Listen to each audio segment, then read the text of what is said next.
I was out, engineer brain was on, not driver brain yet. Driver brain didn't kick in until it was too late. A little whiteboard there, all right. The whole time I'm sitting there in checklists. Does this rub? Does this hit? Temperatures, pressures. I like that. Engineer brain didn't kick in yet.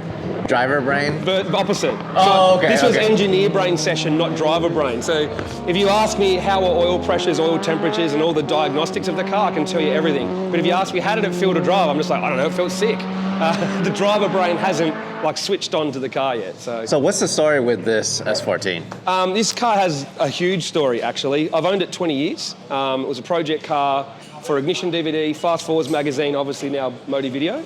It's had multiple revisions, but essentially it used to be a pretty serious street car. Back in 2010, I decided actually earlier, back in 2008, when Ian Baker launched Superlap, I was actually in Japan with him in 07.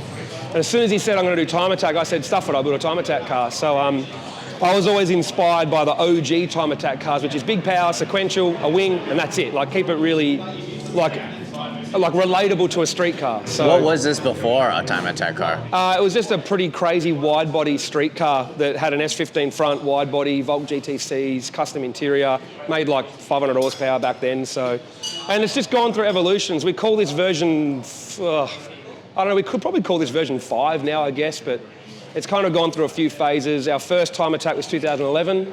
We did 39s then, and at the time was considered pretty good for the first time out, especially for a car that was kind of built not by a race shop. I did a lot of it with help from CID back then. Did 2012, had a break, and then we met up with Andrew Brilliant in 2014 and kind of snowballed the car for this when it went grey and red.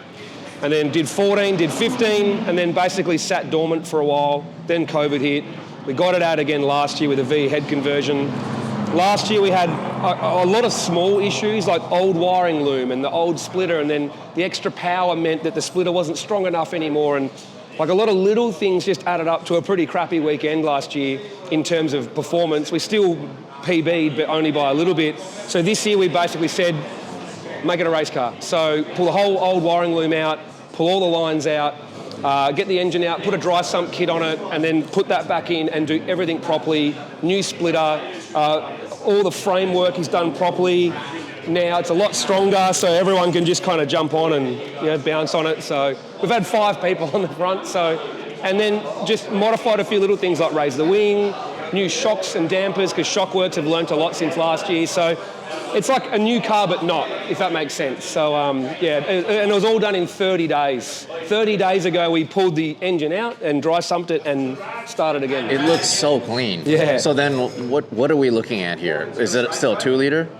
So this is a SR20 block, but it's a Nitto 2.2 litre stroker, so it's 2.2 now. The block is wedged, where you basically put a piece of metal in the water jacket between the cylinders to add strength. It's got billet main caps, billet girdle, obviously head studs, main studs. It's got a VE head, which is the variable valve timing and lift head. Obviously it's got Kelford cams, valve springs, a little bit of port work. So yeah, pretty stout engine. The turbo side is Garrett G35 900, Hypertune exhaust manifold, turbo smart gate, custom titanium exhaust that Robin Ante did, and then Hypertune intercooler, Hypertune inlet manifold, turbo smart blow-off valve, big fuel system, and yeah, it's got a Nexus R5. That's the new thing for this year as well. So we actually had a Sport 1000 from 2011 still in the car up until last year.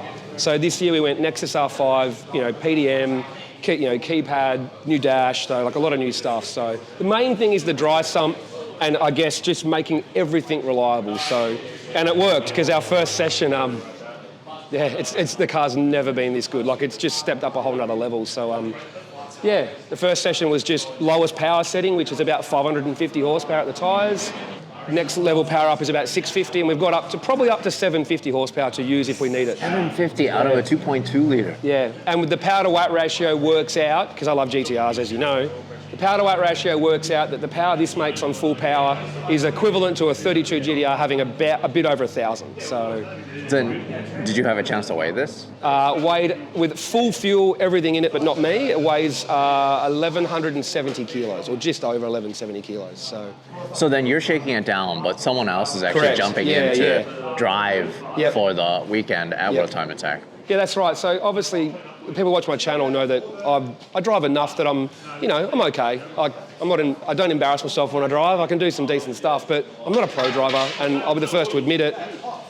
I can't push this car right to the edge of the envelope to then give feedback to then go quicker at that level. I can get the car ready to like a base level where it's fast and it's ready for the driver. But John Boston from Track School, he's actually been either sharing the drive or driving it since 2011. And the best thing about John is he drives so many cars and has so many laps here, he's on pace in 2 laps, which means by the end of the first session, he's giving us feedback on what to develop, what to change, what to try, and he's on pace quick. While if I did it, I'd probably need the whole weekend just the PB before I can then say, hey, let's change something. So yeah. So then what transmission are you running in this? Samsonus sequential transmission.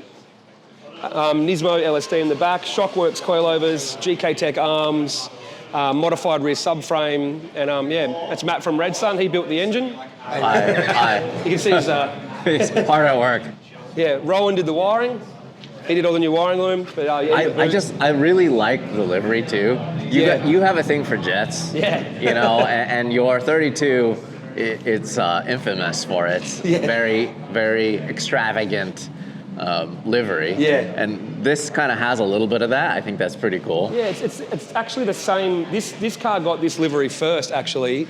And I had a Yaris and a Supra that had the same orange and grey like livery swap matches. And what happened is this one was orange on the background, the front, and another car was the opposite. And then when I wanted to wrap the 32, I just went the grey. And yeah, it's kind of our thing, the digital camo with fighter jets. And what a cool car. I love it. And the shark mouth was a last-minute inspiration from the 992s in the US. It just looks so nice. It looks hilarious. Did that last it's like night this big smiley face. Yeah. While the guys from Shockworks were doing all the suspension setup, I was cutting out white triangles to make teeth last night while I was waiting. Someone had to do it. That's awesome. Because there's basically yesterday it finally got its new shocks, all new dampers, and they obviously corner weighted it, set it all up. We checked all the bump steer, checked all the geometry, camber curves, everything. I think they spent about 12, 13 hours on the car. And it paid off because I don't think I've ever had a first drive after a big revision. I've never had a first drive that good ever. So the whole team have just, we've got an awesome team. So did you do a lot of the work at your shop? Yeah, the whole car got built at our shop except the engine got built at Red Sun, obviously. But this entire build got done at our shop this time. So amazing. What the heck is that sound? What's all this? What's this right here? Okay, so obviously this is a 37-litre fuel cell. What's that in gallons? 10 gallons? Is that 10 gallons, 37 litres? Yeah. I don't know. You've got some weird system you guys use to measure things. That makes no sense. 10-gallon tank, there's twin pumps inside it. There's actually a full baffled motorsport cell inside.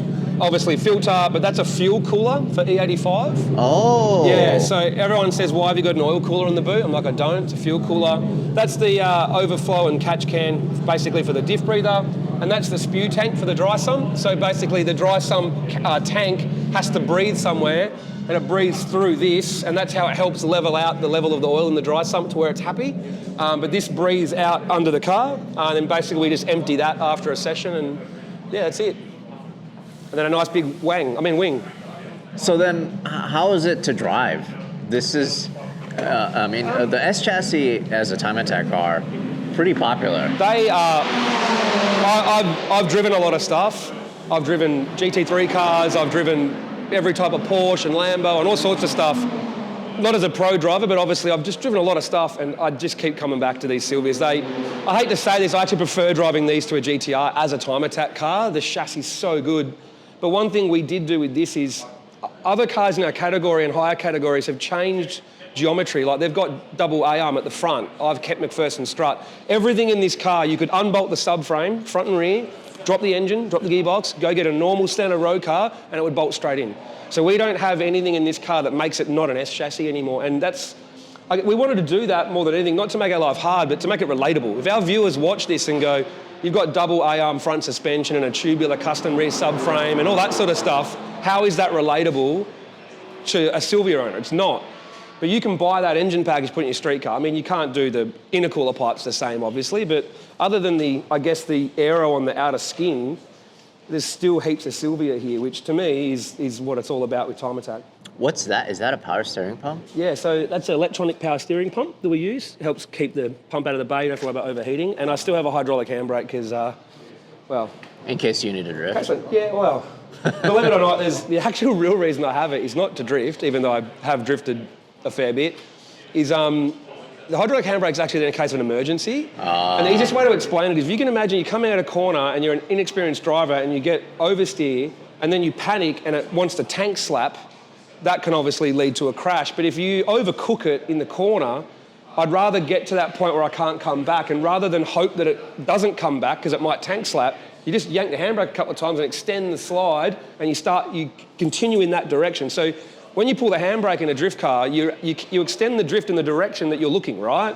So if I'm get too sideways, just look down the track, pull the handbrake and go that way, That's not hilarious. the wall, right? So Or also the world's fastest initiation into turn one here. City I have bus or stories. motorbike. I have to almost just pretend it's not there sometimes. So, I mean, I would never wave to the crowd while sideways in a Time Attack car in a session here, ever. That is so cool. I love this car so much. Thank you so cheers, much man. for showing us this. Do you think you'll ever build a GTR Time Attack car? I'm actually building a GTR circuit car at the moment, but it's going to be a Group A tribute car. I think this car's, as silly as this sounds with looking at this money-wise, to build a GTR to do what this does would probably at least 50% more or double the money. They need more money, more things, just due to what RBs do, four-wheel drive, etc., to be at this level. If I spent the same money on this and on a GTR, it would be slower, but I think I could make a GTR Time Attack car faster, but it's just huge dollars. So I'm building a circuit GTR, but it's designed to do passenger rides and just look and sound like a Group A car so that we can just share that Group A experience. It'll still be dry sumped and 500 horsepower, but if I built a Time Attack GTR, I'd have to go 8s at the track, then go do Time Attack. Yeah, Group A, no aero at all, more minimal. Yeah. And then it's just all about just driving feel and just pushing on track. Yeah, and I want that car to be a car I can just get in and do laps, take people for rides and no stress. While Time Attack cars are pretty highly strung, honestly, even though you tell yourself you want to drive it more, we're lucky if we drive these Time Attack cars for even 2 test days outside of World Time Attack. They just sit around waiting to get finished. So then what's your estimate for time? Like, what's your goal for this? Can we delete this later if it's wrong? yeah, we can. Last year with heaps of problems, we still PB'd from a time we did in 2015. We did a 33.7. My goal is, there's another S chassis that's still an S chassis that I want to beat, who's like a mid-32. Low 32s is like, oh yeah, I'm happy. Into the 31s, we're happy. Like if we get into the 31s, we can go home happy. It's kind of like if I'd run an 880 in the GTR, I'm happy. Stoked is 30s, and 29 is like I'll be doing cartwheels down the street and be ringing the bell at the pub to say drinks are on me. Like I just won't care, right? Like I'll party for 3 days. So there's always a layer to what you expect. So yeah, 31s will be very happy, 30s will be over the moon, and yeah, 29s I will go bankrupt holding a party. Amazing. I love that. Thank you. Good to see you again. You too, man. Hey, thanks for watching. If you want to support us directly, go to LarryChenPrints.com. I print and sign every single one of these. This is the perfect gift, or it's the perfect piece of art for your wall.